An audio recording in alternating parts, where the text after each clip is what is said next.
Hello guys! Welcome to another episode ng Bud TV. For this week's video, samahan niyo ako mag-unboxing ng isang package na na-receive natin just recently. Kung ano yon, tignan natin sa video na ito.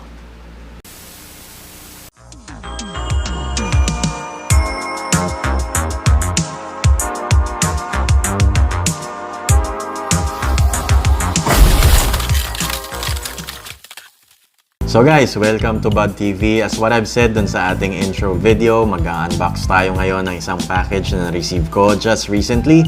Kung ano yung laman ng package, malalaman natin in a few minutes. But before we proceed, huwag niyong kakalimutan to give this video a thumbs up.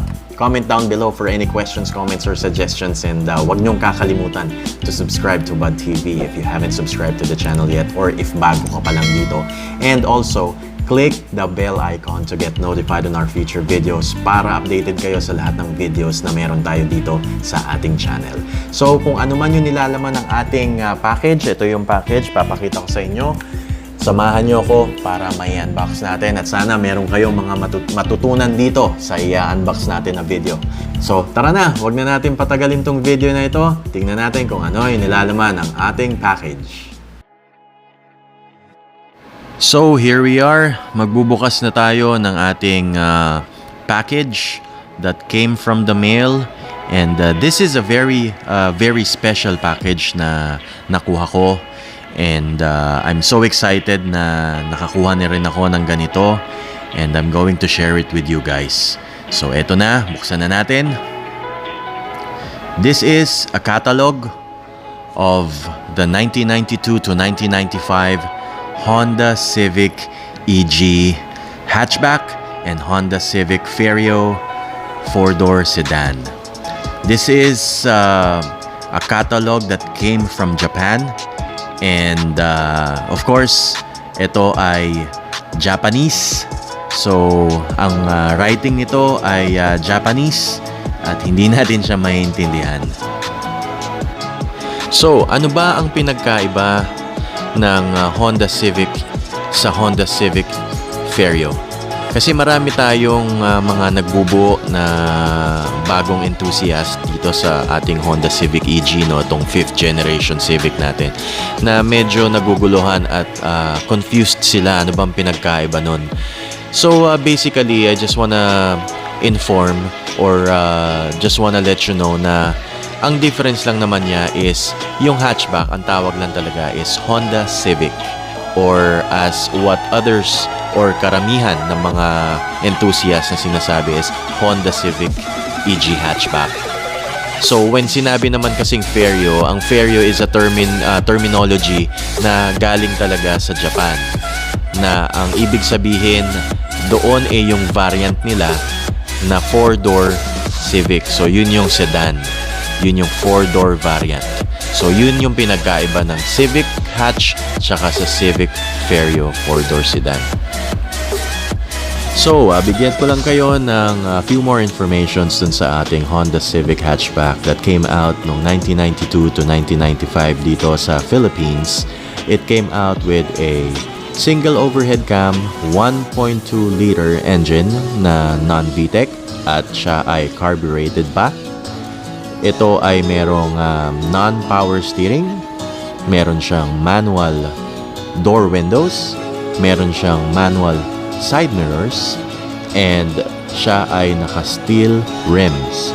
Meron namang variant na lumabas na merong 13-inch na wheels na alloy, pero kadalasan ang base variant na binibili ng mga panahong iyon ay yung ating steel rims.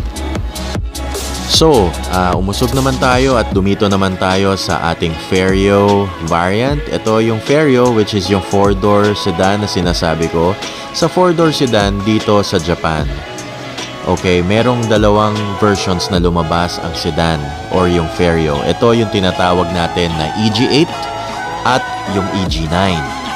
So, ano ba ang pinagkaiba ng EG8 saka ng EG9? Malaki ang pagkakaiba niya.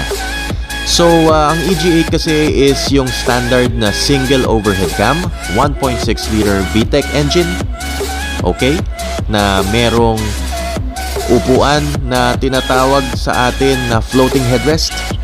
Pero ito ay hindi lumabas sa atin locally, sa ating mga sedan variants.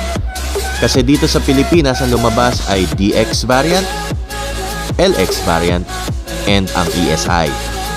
So, ano bang pinagkaiba ng DX, LX, at ESI na variants dito sa ating sa Pilipinas? So, ano ba ang pinagkaiba ng DX, LX, and ESI trims na meron tayo dito sa Pilipinas noong 1992 to 1995 na lumabas ang Civic EG? So, the big thing na pwede nyong sundin or pagbasihan is yung engine displacement. So, if ang engine mo ay carbureted, that means it's either it's a DX or an LX trim. So, ang DX ay may 1.2 liter carbureted engine at ang DX ay may 1.5 liter carbureted engine. Ang ESI naman, on the other hand, is the top-of-the-line trim na lumabas dito sa atin sa Pilipinas.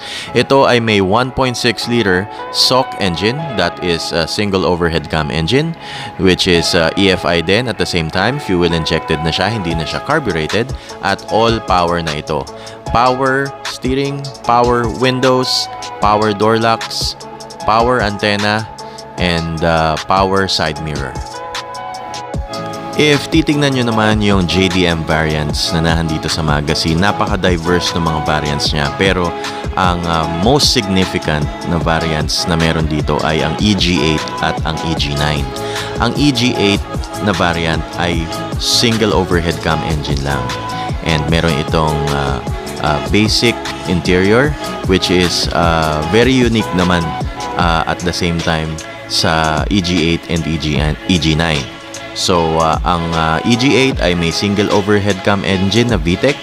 Ang EG9 naman ay may double overhead cam, which is B16A.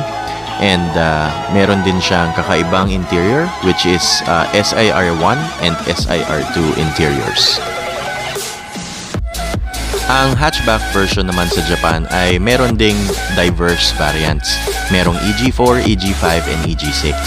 So, ang EG4, EG5 ay single overhead cam.